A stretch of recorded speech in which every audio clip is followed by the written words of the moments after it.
Glass Half Full with Avalon Lustick. Brought to you by the Amherst Wire. Welcome to this week's episode of Glass Half Full with Avalon Lustick.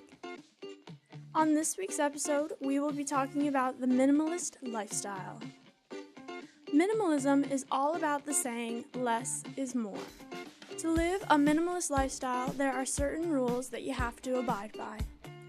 You can only have 100 things in your possession, you can't have any decorations in your apartment, and you must be a clean freak. Just kidding. That is not what a minimalist lifestyle is at all. Minimalism is an ideology that acts as a tool to help create freedom. If life is a flowing river, the objects we purchase act as an anchor. These objects represent memories and experiences we have, they embody the people we have lost, and they help keep us stagnant in our lives. Not all your material possessions have this much depth. I doubt your mop does. But a typical household has over 300,000 items in it, and not all of them add value to your life. When learning about minimalism, one question I had was where the line was drawn when it came to excessive possessions. Essentially, what it meant to be a healthy collector of objects versus hoarding. Randy O. Frost, a psychology professor at Smith College, said that when collecting is healthy, the display or storage of these things does not impede the active living areas of the home. When this control is relinquished, it becomes hoarding. Collecting objects does not mean you have a mental illness, but one should keep in mind that objects are not who we are. As much as we like our stuff, they really aren't a part of us, said Thomas Gilovich, a Cornell University psychology professor. Arguably, we are the sum total of our experiences. It's almost like building up a resume by virtue of the things that you did. Materially, that thing will always be there, so it's very easy for people to say to themselves, if I have the experience, it'll be fun. But if I come and go in a flash, at least I'll always have that thing. Gilovich continued with, that seems compelling, even if it turns out to be psychologically wrong, but you adapt to it and eventually you don't really notice it anymore. Two famous minimalists named Joshua Fields Milburn and Ryan Nicodemus didn't set out to be minimalists.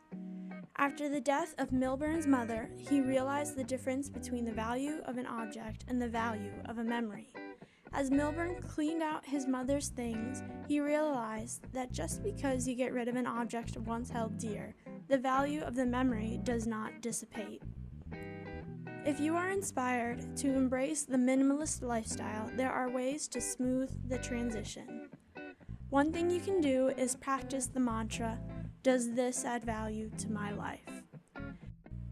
For 30 days, go around your car, apartment, or office, pick up your material possessions and ask yourself, does this add value to my life? Ultimately, decluttering will take place and a change will appear in your life. There is one thing to keep in mind when transitioning into a minimalist lifestyle. Don't fall for the aesthetic. Anthony from the Break the Twitch channel on YouTube discussed a common mistake beginners make. A common mistake that I see is people taking minimalism and using it to create just another impossible standard to live up to. By the end of this year, advertisers will have spent almost $600 billion creating their own unreachable standards for us to try to meet by buying their products. They're creating a life, happiness, and these ideals that they're saying we can have by buying the products they sell. And that is simply not true.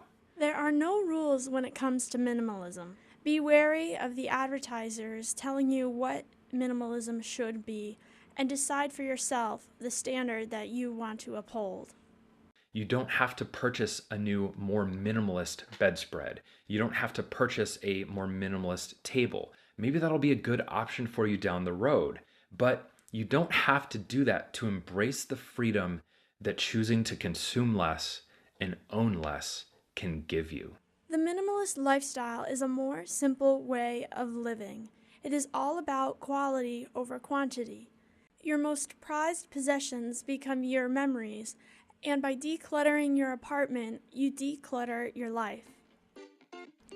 One thing that I would like to mention is that the minimalist lifestyle does not only benefit you. By consuming less, you create less waste, so it becomes a more sustainable lifestyle. As you declutter your life, please remember to donate any objects you can and to recycle the waste that you have. By helping yourself, you are also helping the planet. We have reached the end of our episode. I hope that you walk away having learned something about the minimalist lifestyle and are inspired to make a change in your life. For more awesome content, head over to www.amherstwire.com. Stay tuned for the next episode of Glass Half Full with Avalon Lustick.